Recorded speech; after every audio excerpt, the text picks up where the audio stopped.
Selamat pagi saudara-saudara yang dikasihi Tuhan. Saya berdoa saudara dalam keadaan sehat selalu dan aman dalam perlindungan Tuhan. Kita ada dalam program Devotion from Home. Pada pagi hari ini kita akan merenungkan dari kitab Petrus, dari 1 Petrus 3 ayat yang ke-12. Akan saya bacakan. Sebab mata Tuhan tertuju kepada orang-orang benar, dan telinganya kepada permohonan mereka yang minta tolong. Tetapi wajah Tuhan menentang orang-orang yang berbuat jahat. Mari kita berdoa.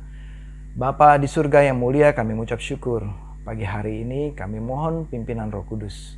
Tolong kami untuk kami mengerti, memahami firman-Mu, dan biar firman-Mu ini mengubahkan kehidupan kami dan kami melakukannya dalam kehidupan kami sehari-hari.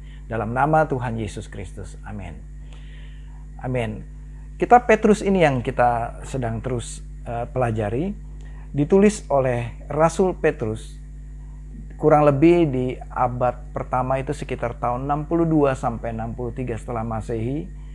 Surat Petrus ini ditujukan kepada jemaat-jemaat, kepada orang-orang Kristen Yahudi yang tersebar sebagai pendatang di daerah Asia Kecil, di Galatia, ya, di Bitinia, ya, dan kalau kita sebagaimana kita tahu, dalam tahun-tahun ini bangsa Israel sedang dijajah oleh kerajaan Romawi, yang pada masa itu tahun 60-an itu yang memerintah adalah Kaisar Nero, kaisar yang begitu kejam, yang begitu bengis, jahat, dan membunuh orang-orang Kristen pada masa itu.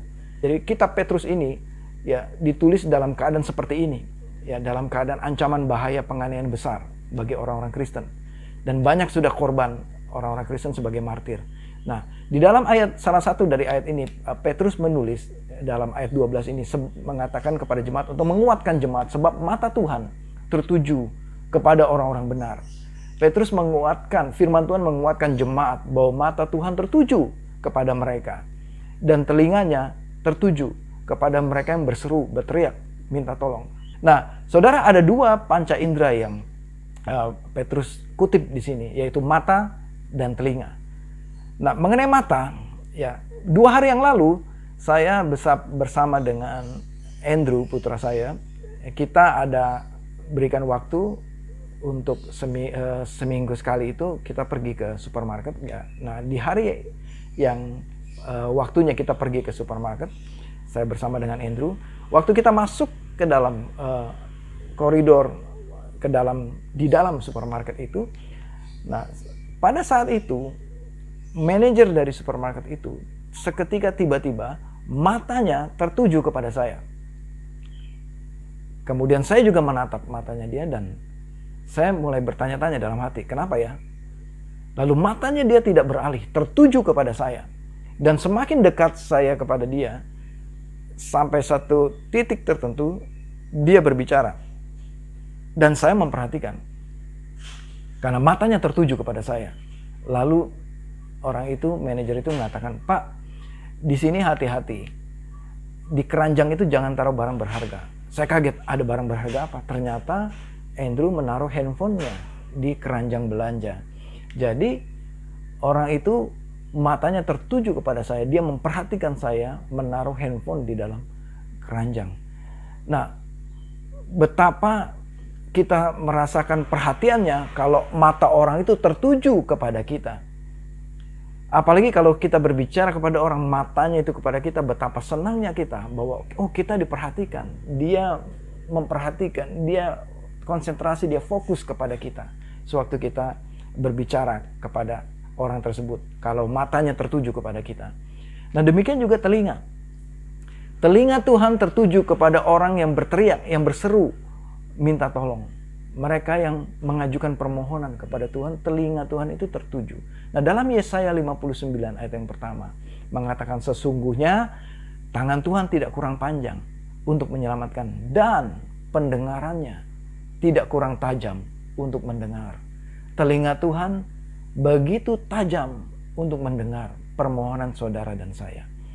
Nah, saudara-saudara, ayat 12 ini yang Petrus tulis adalah Petrus mengutip dari kitab Mazmur, yaitu dari Mazmur 34. Ya, saya akan bacakan Mazmur 34 ayat 16 sampai 17 ya.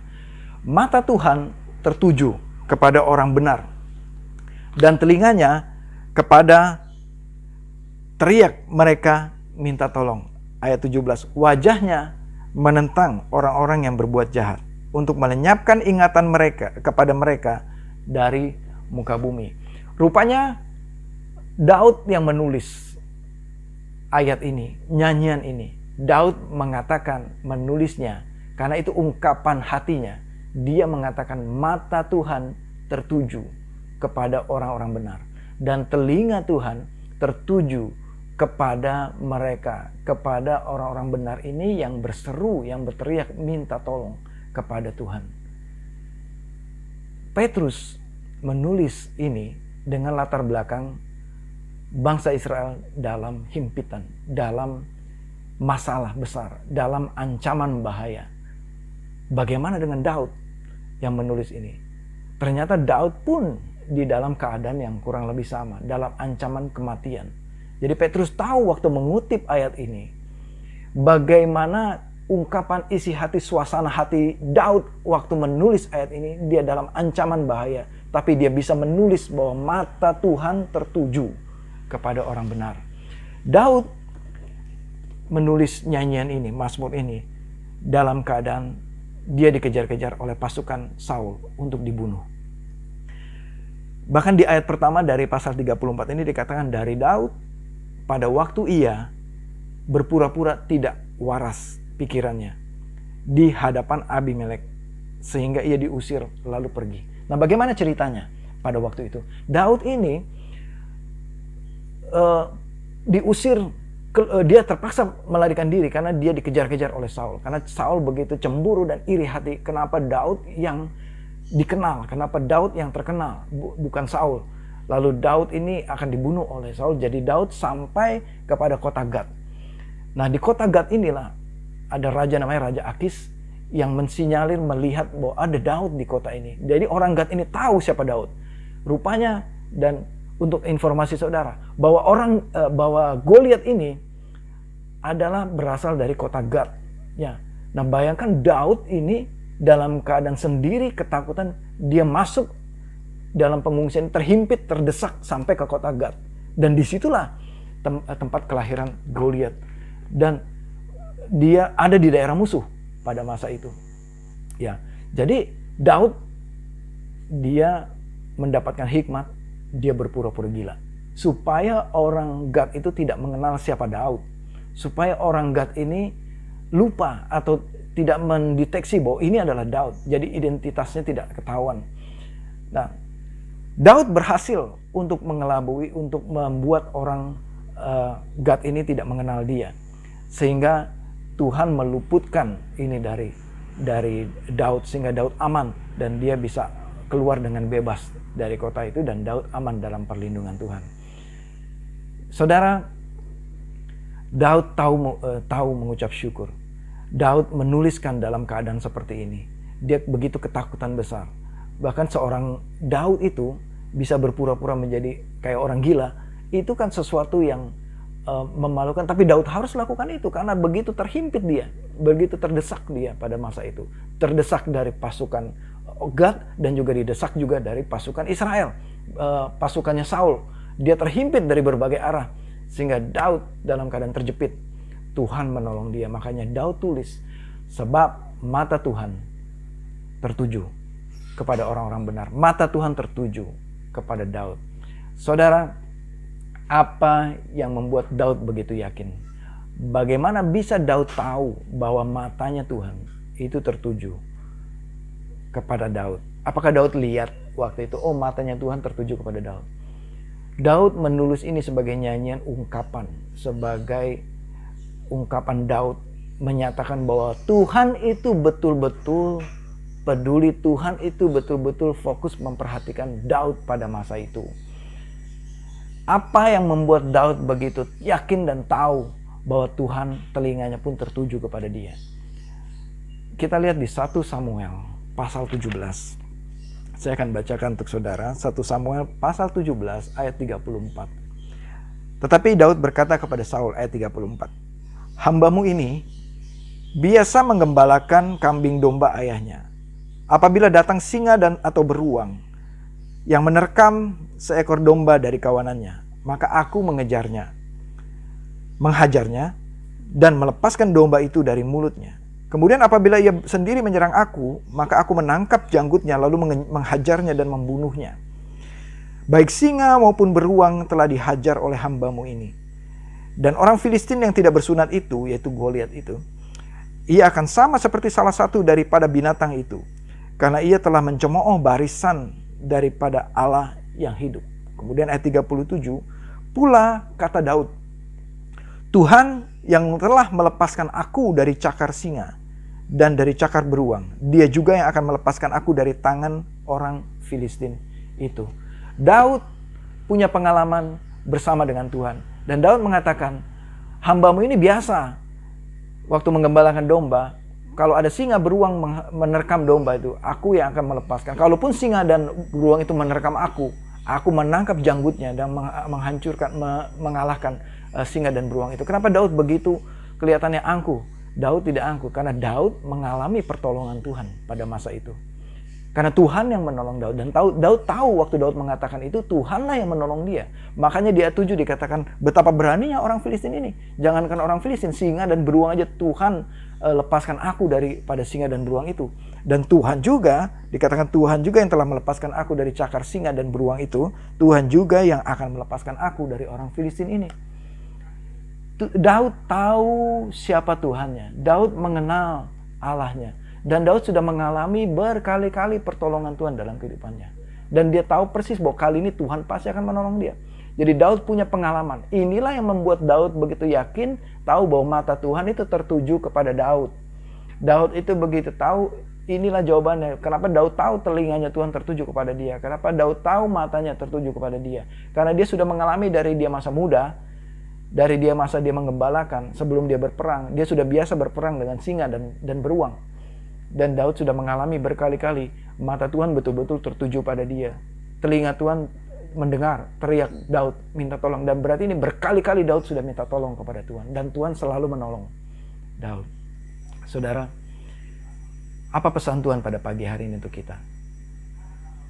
Bagaimana keadaan saudara pada saat ini? Mungkin saudara dalam bayang-bayang ketakutan akan masa depan. Mungkin saudara dalam ancaman, bencana, kebangkrutan, kelaparan, bencana, pesakit. Namun dari teladan mereka ini mengajarkan kepada kita, dengarkan baik-baik. Mereka mengatakan bahwa sebab mata Tuhan tertuju kepada kita. Sebab mata Tuhan tertuju kepada orang-orang yang benar. Dan telinganya kepada mereka yang teriak, minta tolong. Dalam keadaan terjepit, dalam keadaan terhimpit, dalam keadaan terdesak, Daud bernyanyi dan bermazmur. Dan mengatakan, Tuhan pertolonganku. Kecaplah dan lihatlah betapa baiknya Tuhan itu. Tuhan itu begitu baik. Mata Tuhan tertuju kepada orang benar, kepada kita semua. Dan bagaimana respon saudara dan saya? Saya simpulkan pada dua hal ini. Bagaimana seharusnya respon kita? Yang pertama, bangun hubungan dengan Tuhan. Kita bangun pengalaman kita dengan Tuhan. Kita bangun persekutuan kita dengan Tuhan. Bangkitkan iman kita, percaya kita kepada Tuhan. Percayalah bahwa tidak ada tempat untuk minta pertolongan. Hanya kepada Tuhan Yesus Kristuslah pertolongan kita. Jadi kita perlu punya pengalaman. Saudara dan saya perlu punya hubungan dengan Tuhan. Kita perlu punya pengalaman yang intim bersama dengan Tuhan. Dan kita mengalami sendiri pertolongan Tuhan dalam kehidupan kita. Yang kedua, berdoalah, berserulah kepada Tuhan. Sebagaimana dalam Yeremia 33 ayat 3 mengatakan, berserulah kepadaku, aku akan menjawab engkau. Daud berseru kepada Tuhan. Nah di ayat ke-18 seterusnya, Mazmur 34 ayat 18, apabila orang-orang benar itu berseru-seru, maka Tuhan mendengar dan melepaskan mereka dari segala kesesakan. Ayat 19, Tuhan itu dekat kepada orang yang patah hati dan ia menyelamatkan orang yang remuk jiwanya. Ayat 20, kemalangan orang benar banyak, tetapi Tuhan melepaskan dia dari semuanya itu. Saudara, kemalangan orang benar pasti banyak, tetapi kabar gembiranya, Tuhan yang melepaskan kita dari semua kemalangan itu. Hanya satu tempat pertolongan kita. Hanya satu sumber pertolongan kita, yaitu kita berseru kepada Tuhan. Dan kepada Tuhanlah satu-satunya pengharapan kita. Yang bisa, hanya Tuhan yang bisa menyelamatkan kita. Mari kita berdoa saudara. Tuhan, Kami mengucap syukur untuk berkat-Mu pada pagi hari ini, untuk firman-Mu. Biarlah firman-Mu ini yang mengubahkan kehidupan kami, yang menguatkan kami. Tuhan, kalaupun banyak kemalangan yang menimpa kami, saat ini kami berdoa dan berseru, Tuhan, Engkaulah sumber pertolongan kami. Tuhan, Engkaulah yang menyelamatkan kami. Tuhan, Engkaulah Allah perlindungan kami. Tuhan, hanya kepada Engkau kami berharap dan berlindung. Tuhan, biarlah kami mengalami pertolongan demi pertolongan dari hari ke hari. Kami mengalami pengalaman-pengalaman yang intim bersama dengan Engkau. Tuhan, berkati jemaat-Mu pada pagi hari ini. Untuk jemaat-Mu mengalami pengalaman yang indah bersama dengan Engkau. Di dalam nama Tuhan Yesus Kristus kami berdoa dan mengucap syukur. Haleluya. Amin. Selamat beraktivitas. Tuhan Yesus memberkati.